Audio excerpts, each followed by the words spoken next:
en 24 horas.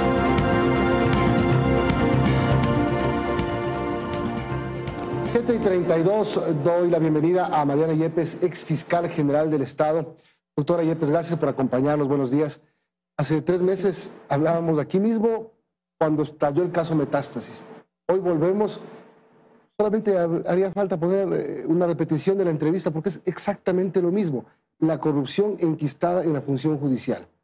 Bueno, yo creo que han cambiado los actores y además este caso es un derivado. Ya hablábamos de eso también, que el caso Metástasis, como su nombre lo dice, no se queda ahí, pues tiene ramificaciones y entonces una de esas ramificaciones, personas involucradas en el mismo caso están involucradas ahora, ¿no?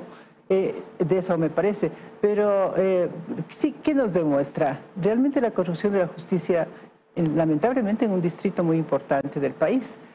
Sería lamentable que otros distritos también estén contaminados y que exista una influencia política, ¿no? Y la política, la obediencia, la sugerencia, la influencia política, los jueces que no pueden resistir a eso y entonces se hace verdaderamente un delito de asociación ilícita, ¿no? que podría derivar en delitos mayores, ¿no?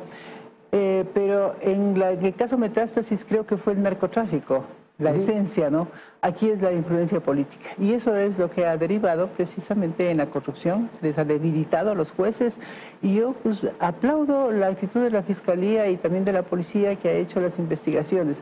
Porque si bien es cierto que ahora nos produce sentimientos encontrados, para quienes somos abogadas y abogados también se sentirán así, para quienes hemos transcurrido la vida en la función judicial como jueces, da realmente un sinsabor de que todo lo que se ha hecho a lo mejor ya pasó, es otra época, ¿no?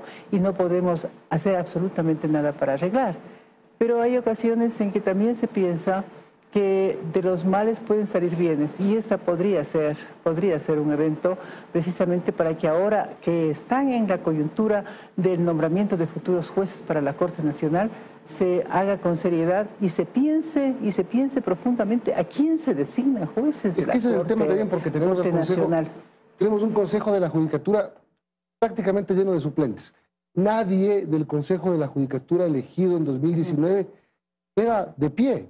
2 presos, 2 con problemas judiciales y 1 destituido. Así nomás. Entonces, tenemos a un Consejo de la Judicatura suplente.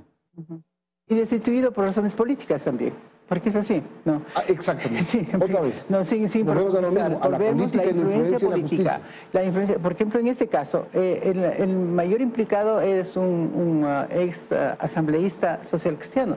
El mayor implicado, que es Cabecilla, lamentablemente con la expresidenta de la Corte Provincial del Guayas y también una asesora de comunicación. Entonces las 3 personas son las claves, ¿no? Como han hecho todos los arreglos, lo cual es lamentable porque es mujer, la expresidenta de la Corte Provincial. Siempre se pensó que las mujeres somos la reserva moral del país, ¿no? Y en la justicia también luchamos porque las mujeres accedan a los cargos de decisión. Se formó una asociación de mujeres juezas por insinuación de la Asociación Internacional de Mujeres Juezas y nosotros luchamos precisamente para eso, ¿no? Para que asciendan las mujeres. Pero ¿qué es lo que sucedió?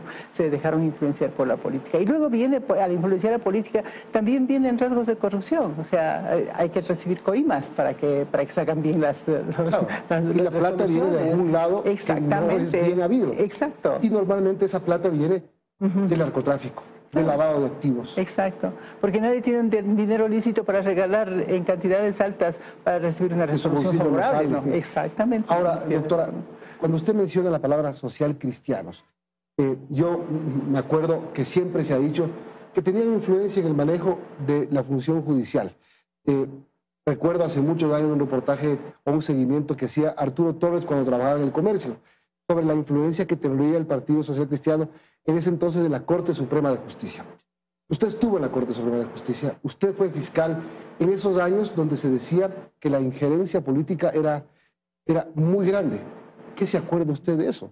Bueno, lo podría recordar antes de la Corte Suprema, porque yo estuve siempre de jueza y también estuve de ministra de la Corte Superior durante 10 años, de la Corte Superior de aquí, antes de ir a la Corte Suprema. Puedo afirmar así sin tener ninguna oposición al respecto ni una prueba en contra de que no hubo jamás una influencia política hasta cuando estuve en la Corte Superior de Quito. Pasé una dictadura militar, la del general Rodríguez Lara, que era dictador. Jamás hubo influencia política, jamás influencia en los jueces, hubo un respeto absoluto a la posición de ellos y a las decisiones. Pero en la Corte Suprema, el estilo de designación que nombraba siempre, históricamente nombraba el Congreso Nacional. Y entonces, obviamente, ahí había un reparto, cada partido tenía su sector, digamos, ¿no? Pero de todas formas había también un respeto, ¿no? Yo entré a la Corte Suprema con un proceso diferente. Un proceso que deviene de la Constitución del año 98 y que primero que los magistrados de la Corte Suprema eran inamovibles por mandato constitucional y después que se hizo por primera vez también un proceso de selección diferente, nombrándose una comisión por colegios electorales los postulantes y aparte el Congreso designó una comisión de justicia. Y en esa comisión de justicia, claro que estaban legisladores, obviamente, pero proveníamos nosotros de los colegios electorales. Yo fui nombrada por los colegios electorales de la función judicial, o sea, por las cortes superiores del país y por las cortes distritales también, ¿no? Contenciosa administrativa y fiscal.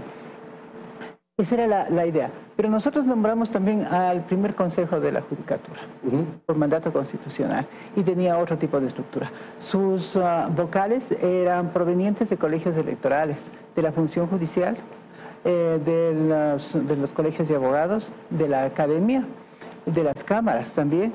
Entonces había una participación social que me parece importante y dos fueron designados por la Corte Suprema. ¿Eso garantizaba independencia? Garantizaba la independencia, pero siempre hubo el problema de una pugna de autoridad. ¿Quién es más, el Consejo de la Judicatura o la Corte Suprema? Y entonces el presidente de la Corte Suprema era el presidente del Consejo de la Judicatura, lo cual me parece saludable.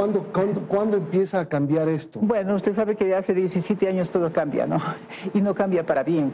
Y entonces tenemos la Constitución del año... Pero perdóneme, siempre hubo una metida de mano en la justicia. Recuerdo a Lucio Gutiérrez cuando promovió una sesión extraordinaria del Congreso para decir que hay que revisar lo que está pasando en la Corte. Destituyeron a los jueces y vino la Pichicorte. El Congreso en una noche modificó la Constitución. Porque no es solamente el cambio de nombres, sino que modificó la Constitución. La Constitución decía que los jueces, no eran jueces ahí, sino magistrados de la Corte Suprema, eran inamovibles, decía la Constitución. Y esa es la Corte de la cual... Pero después decía, por esta única vez... Eso es lo que decía el Congreso Nacional de esa noche, dijo por esta sola vez, o sea, modificó la Constitución. Esta sola vez y cambió la historia para siempre. Y cambió la Constitución. Y después vino la Constitución del 2008. Pero después ya vino la Constitución del 2008, ¿no?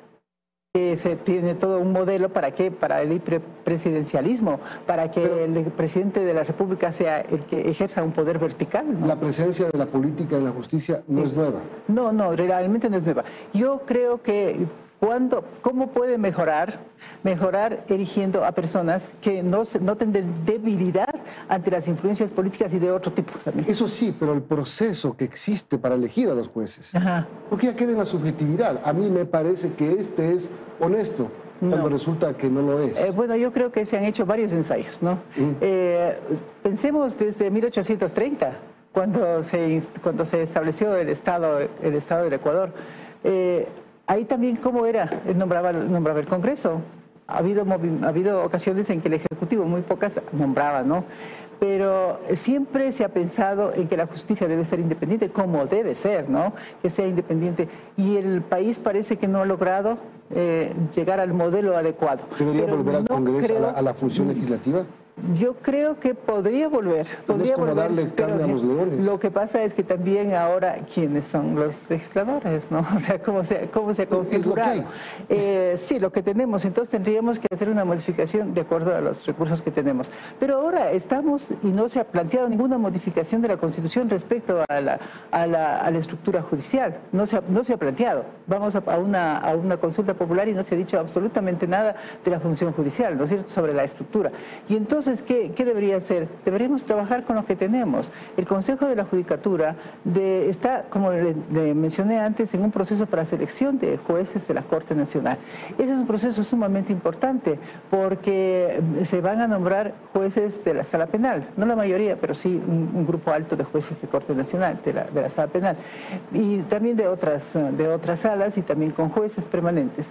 El reglamento que dictó el Consejo de la Judicatura y que está publicado en el registro oficial para llevar el concurso de méritos y oposición, yo considero que tiene falencias.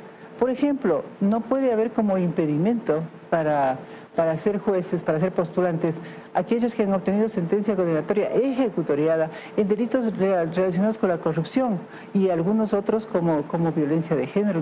Pero eso es mínimo, ¿no? La amplitud de delitos que tenemos. Una persona que ha cometido un homicidio no puede ser juez. La persona que haya injuriado a alguien, calumniado, no puede ser juez. Y no solamente con sentencia ejecutoriada, sino también con una investigación. Alguien que está en esta investigación y que al virar la esquina tuvo una excelente defensa y sale sobreseído, ¿merecerá ser juez? ¿Dónde está la probidad? Tiene que analizarse, ese instrumento tiene que analizarse y otras cosas también que me parece que, aunque esté publicado en el registro oficial, deberían. Hay, por ejemplo, la prueba de confianza. Está en el Código Orgánico de la Función Judicial, pero eso le da una amplitud, una discrecionalidad a quienes van a hacer la aplicación de la prueba de confianza. Yo creo que debe no solamente la carpeta con títulos debería ser calificada, sino que debe ser la probidad comprobada. Por ejemplo, debe haber, y a los jueces actuales, a todos, en todas las categorías, debe hacerse evaluaciones, que no se ha hecho evaluaciones. Antes tenían periodos los jueces, teníamos periodos de 4 años, ¿no? Y entonces, después de eso, también de acuerdos, no era tampoco al ojo que se nombraba, sino que se volvía a nombrar, sino se analizaba la situación que había, quejas, por ejemplo, ¿no? Claro. Eso pesaba, pero ahora no tienen periodo, quizás pensando que la inamovilidad es una buena solución para la permanencia, para la independencia, pero ahora ¿qué pasa? No se les ha hecho evaluaciones, porque de la evaluación depende, ¿no? Entonces no se ha hecho. Es que el país no se aguanta más, doctora, porque sí, fíjese usted, 9 de 15 jueces de la Sala Penal de la Corte Provincial de Guayaquil, de Guayas, involucrados en los casos Metástasis y Purga. Estamos a 3 doritos de instalar casilleros judiciales de la penitenciaría, con el debido respeto de los jueces honestos que sí hay. Sí, yo también creo, no se puede generalizar, ¿no?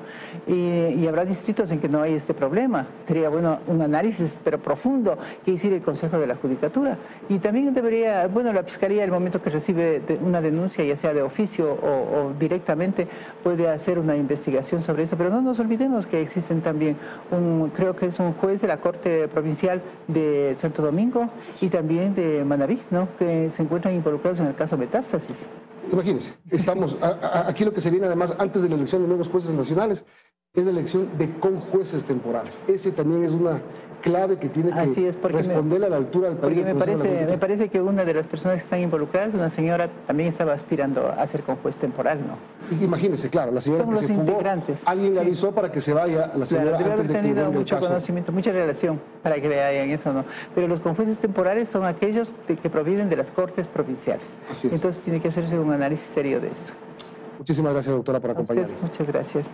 Mariana Yepes, ex fiscal general del Estado. Vamos a hacer una pausa y regresamos para hablar con Nikki McCliff, la ganadora del MasterChef Celebrity.